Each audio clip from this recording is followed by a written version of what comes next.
तापमानात झालेली वाढ आणि त्यातच जाणवलेली पाण्याची कमतरता याचा परिणाम फळभाज्यांच्या उत्पादनावर झालाय। लागवडीसाठी मोठा खर्च करून फळभाज्यांचं पीक जोपासल्यानंतर उत्पादन घटल्यामुळे हाती अपेक्षित उत्पन्न पडण्याची चिन्ह दिसत नसल्यानं टोमॅटो उत्पादक शेतकरी चिंतित आहे। लातूर तालुक्यातील पाभळगाव येथील शेतकरी संजय आरदवाड यांनी यंदा 1.25 एकर टोमॅटोची लागवड केली। यासाठी त्यांना जवळपास 2.5 लाखांचा खर्च आलाय। बाजारात उन्हाळ्यात टोमॅटोला मिळणारा भाव लक्षात घेता टोमॅटो लागवडीतून त्यांना 7 ते 8 लाख रुपयांचं उत्पन्न मिळण्याची अपेक्षा होती, परंतु लागवडीपासूनच तापमानात झालेली वाढ आणि पाण्याची जाणवणारी कमतरता याचा परिणाम टोमॅटोच्या उत्पादनावर झाला। टोमॅटोचं उत्पादन घटल्यामुळे अपेक्षित उत्पन्न पडण्याची त्यांची आशा मावळली। आतापर्यंत त्यांच्या हाती जवळपास 3 लाखांचं उत्पन्न पडलं असून यातून झालेला खर्च निघाला असला तरी अपेक्षित उत्पन्न मिळणार नसल्यानं ते चिंतेत आहेत।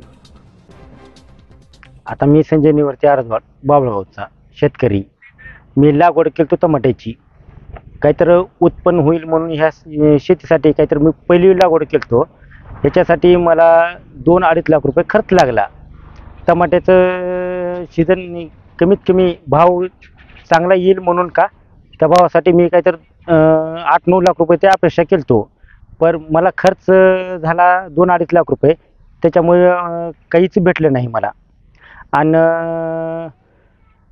उन्हाळ्यामुळं टेम्परेचर जास्त वाढलं, पाऊस काळ कमी पडला आणि दुसरं विहिरीचं पाणी कमी झाल्यामुळं मला शेतामध्ये काहीच उत्पन्न भेटलं नाही।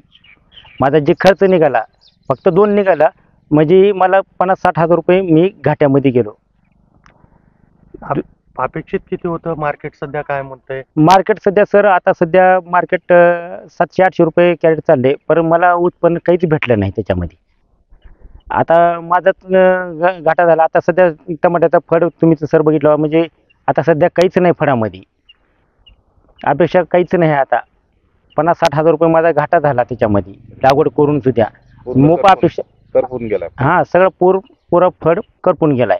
किती एकर लावला होता आणि कशामुळे करपले ते सगळं? ते 1.25 एकर फळ लावलं होतं सर, पण त्याच्यामध्ये कसं झालं, टेम्परेचर उन्हाचं मुळं आणि त्याच्यामुळे विहिरीचं पाणी कमी झाल्यामुळं, आणि दुसरी गोष्ट म्हणजे कसं उन्हाळ्यामध्ये पाऊस पडला आणि पुन्हा उघडला, थंड गरम ह्याच्यामध्ये का जास्तच।